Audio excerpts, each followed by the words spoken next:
Ndagushuje inshuti muvandimwe weho dukomeje kubana ku biganiro byacu bya Karungu TV, abaherereye mu burengerazuba bw'isi, mu burasira bwaryo, mu majyaruguru y'isi n'ahandi hose kw'imigabane, ndabasuhuje nimugire igicamunsi ciza. Muri aka kanya rero ndagarutse kugira ngo twongere twikomereze muri cya kiganiro cyacu kivuga ibwiriza butumwa ndetse n'ubuvuzi.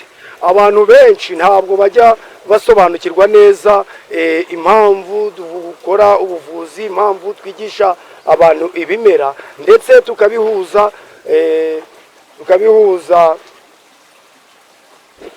n'iby'Imana, ariko nta hantu na hamwe bishobora gutanira.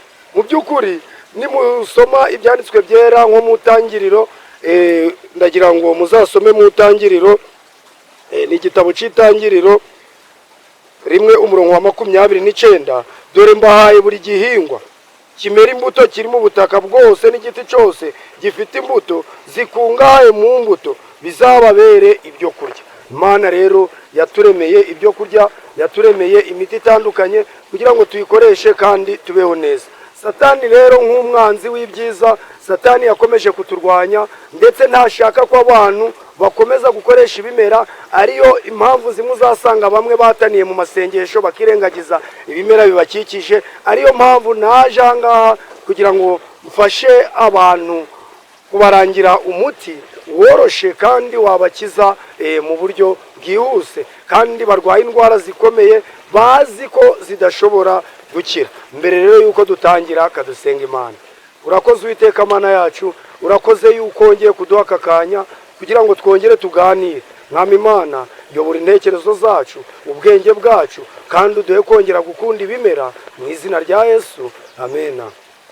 Mu by'ukuri rero imbaraga y'Imana ivura ikorera mu byaremwe, ikorera mu byaremwe. Niyo mpamvu dufata umwanya wacu kugira ngo mwese tubereke bimwe mu bimera bishobora gutuma umuntu agira amagara mazima.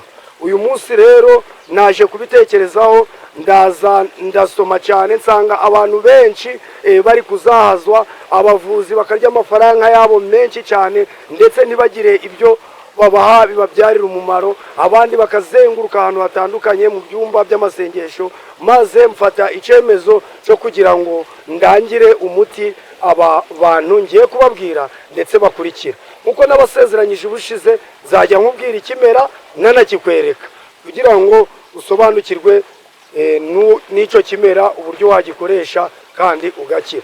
Uyu munsi rero kubera ibibazo biriho ndetse bitandukanye, ubukene, pfakara, ubupfubyi ndetse n'uburushi, abantu b'abamama benshi bagiye bagira ibibazo byo kujya mu mihango, kandi imihango yabo igahora iza ubudahagarara.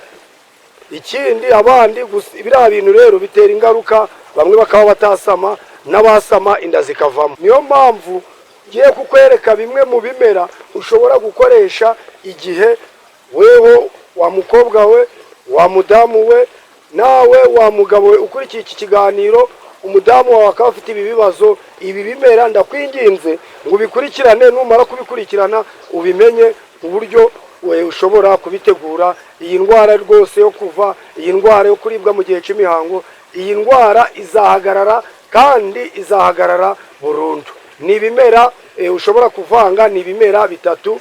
Icya mbere ndakikwereka, ngiki bacita uruje none. Iki cyatsi cyitwa uruje none, hari naho gikura kikazana uburabyo, uretse ko iki kikiri gitoto. Iki cyatsi bacita uruje none. Iki ni kimwe muri ibyo bimera. Ikindi ni iki kimera bita ingingo ijana.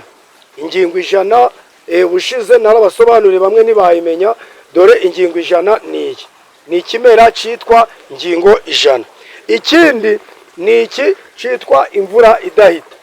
Hari n'abayicita amaguru y'inuma, amaguru y'inyamanza. Ibyo buri wese abivuga uko abyumva, ariko niyo mpamvu mbibaha mu mashusho kugira ngo mubimenye. Ibi byatsi rero uko ari bitatu, urabifata ukabisekura mu gasekuro keza, bikavamo umutobe.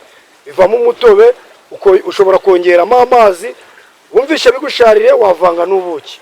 Ukajya ufata ikiko kimwe cya wa mutobe ukavanga mu tuzi dushushe, ukanywa mu gitondo na nimugoroba. Ibi byatsi rero bishobora no kwica inzoka. Kuri bamwe ibi byatsi bikora ibintu byinshi ndetse bitangaje. Bavandimwe rero, ndagira ngo mbabwire yuko ibi bimera mujye mubyitaho kandi mubihe agaciro.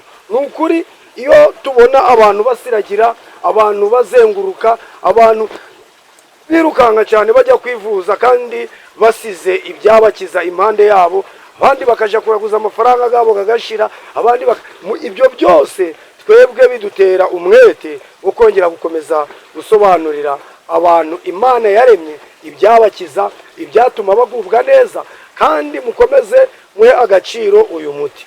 Nshuti yanjye, ndakwinginga gusangize abantu ibi biganiro aho uri, aho utuye. Mufite abantu benshi barembejwe n'ubu burwayi, babwiye ko uyu muti mberetse uvura indwara yo kuva ndetse ukavura n'abantu bababara mu gihe cy'imihango. Ikindi byakora, wenda tuvuge nk'uru ruje none, ushobora gukomereka ukarukaraga rwonyine ugakamurira mu gisebe.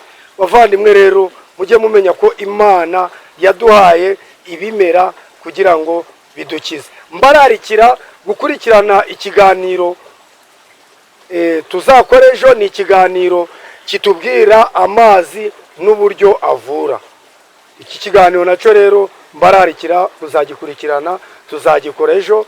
Nacyo ndabakumbuza kuzagitega amatwi, aho nzabasobanurira uburyo amazi ashobora gukiza indwara zikomeye, uburyo amazi ashobora gukiza indwara zabaye akarande. Muvandimwe rero, kora subscribe, ukore share, utange na comment, kuko ushobora kugira n'ikibazo ugatanga comment nangwa se ukabaza muri comment tukagusubiza.